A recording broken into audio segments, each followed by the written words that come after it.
Life before the Hippo was like using a chisel and hammer. And actually, we needed chisels and hammers to clean up our barrels after mixing. If you're using barrel mixing, you have to think about the sustainability of that.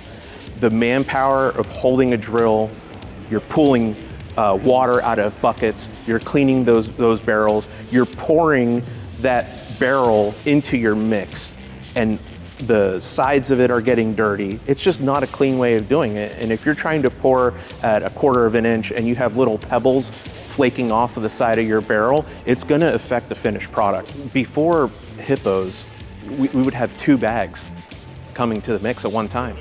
And 2 bags doesn't give you a whole lot of square footage before you're needing more material. Depending on the depth, you're looking at 60 square feet. And that doesn't get you halfway out of a room. Hospital rooms where we're working a lot of, we get 1 Hippo is gonna cover the majority of the room.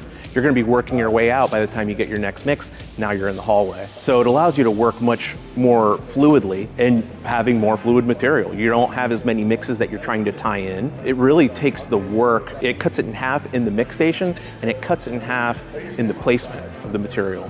Really, it's about manpower. If you have 5 or 6 barrels, you need really 5 or 6 people to maintain that barrel, whether you're cleaning it, you're pouring bags, you're pouring water. When you have a Mega Hippo, you're reducing your manpower. Really, for every 2 barrels, now you just have 1 mixer. You're reducing your pieces of equipment, and that is gonna make you more efficient. When you're looking at a job and you're trying to allocate manpower, it may be more difficult because you have a large job and a small job going at the same time. So to allocate manpower and equipment, having the flexibility of a Hippo will allow you to get that job done with confidence. If I had to sum up my experience with the Mega Hippo, I would use one word, and it's sustainable. It's sustainable manpower, it's sustainable operation, and it's a process that you can repeat. It doesn't matter what product you're using. The variables may change, how deep you're pouring, the amount of water, the name on the bag. Even when you have bags from the same manufacturer, the water levels are changing. But having the consistency in the mix is extremely important. That's why I use the word sustainable, because it doesn't matter what your other variables are, the sustainability comes in the tools that you're using.